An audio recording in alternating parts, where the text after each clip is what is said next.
All right. So Robert Murray of Fansided, he put out this piece recently, and he is saying that the Padres are expressing interest in Michael A. Taylor, center fielder.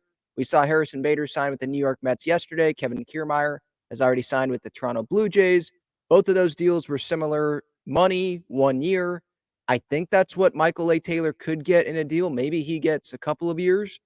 But here, Robert Murray says among the outfielders that the Mets expressed interest in included Michael A. Taylor, sources say, who is now being linked to teams in Southern California. A reunion between Taylor and the Twins, team he played for last year, should not be ruled out, with other teams interested in the 32-year-old outfielder, including the Pirates, Red Sox, and Padres. Is he the best fit for the Padres in comparison to those other teams? Like, financially, I don't think he is. I think the Red Sox, I know they have more money to spend, but they're putting a budget on themselves. They're acting like a mid-market team, and that's pissing off a lot of Red Sox fans. Does Michael A. Taylor, with the years under his belt, does he want to go to a team like the Pirates, who aren't going to be in contention, when he could go back to the Twins, who I think should go win the AL Central this coming season, at least how the rosters look right now? You know, Padres, though, if we look at the Padres financially, I don't know how great Michael A. Taylor fits. If the Padres, and I'm judging this off of the Padres not giving Kiermaier that money, the Padres not giving Bader that money, Michael A. Taylor, yeah, he had a good offensive season this past year with home runs, 21 home runs in comparison to 9 home runs this past year. That was a career high, though. And in 2022, he played a good amount of games, 124 with the Royals, 142 with the Royals in 2021, 134 with the Nats in 2018. So he's had some seasons where he's played well north of 100 games, but that feels like home runs. I don't feel like that's going to happen again with Michael A. Taylor. And if you compare him with Trent Grisham, how much of an upgrade is Michael A. Taylor? Both are fast. Both are good on defense. If you watch Michael A. Taylor in the postseason, you saw how good he was defensively. But so the Padres, what were they trying to do, right? You trade Trent Grisham. What are they trying to do? I would think get an upgrade offensively, which, is this an upgrade offensively? Yeah, sure. I think so. But it is a righty, good defensively, but how much money is that going to cost? If you compare Taylor and Grisham, their F wars, 1.7, 1.5, 2.1 the last 3 years for Michael A. Taylor. For Grish, it's 1.7, 2.2, 2.3. I mean, that's pretty similar. And Fangraphs has this value that I like to go check. Down, you go to the player page on Fangraphs, you scroll all the way to the bottom, and it's a value number. How much money is that person worth if they were a free agent that year? I believe is what that is. And the dollars, how much was Michael A. Taylor worth in 2023? 13.4. Trent Grisham, according to Fangraphs, in 2023 was worth 13.3. And that's having a bad offensive season, 2 bad offensive seasons.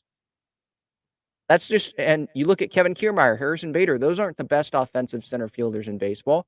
And look how much they got. So I feel like Michael A. Taylor, that's in that same boat that Bader and Kiermaier got with their teams. I don't know how, if it's just going to be a 1-year deal or a 2-year deal. Maybe the Padres could bring Michael A. Taylor in. Like the thing that has Michael A. Taylor come to the Padres is they give him a 1-year deal with the player option. So if he doesn't have a great year, he still has that option with the Padres to come back. We know AJ Preller puts those player options in there a bunch. Maybe that's the player requesting it. Maybe some other teams just want it to be a 1-year straight up deal and the Padres can have the advantage there. Maybe the Twins go sign someone else, or they don't want Michael A. Taylor back, or they're not willing to pay him as much as he wants for some reason. But aren't the Padres in that same boat as the Twins? Both teams, they don't have the TV deal.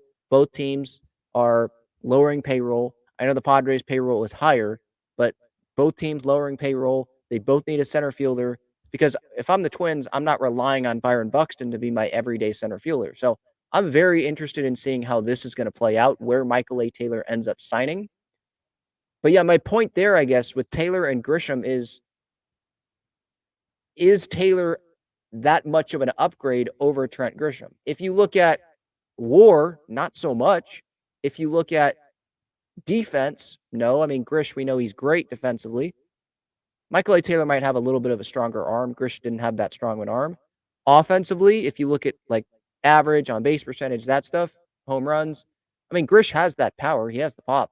I think Michael A. Taylor you would take over Trent Grisham, but he is a righty, not a lefty. So they've got to weigh that.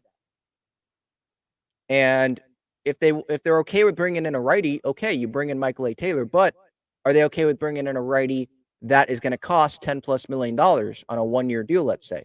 Or do they want to wait for Jacob Marcy to come up and play center field, and then they can just bring Kevin Pillar in, who's a righty, on a 1-year cheaper deal than Michael A. Taylor? Kevin Pillar would definitely be a cheaper deal than Michael A. Taylor.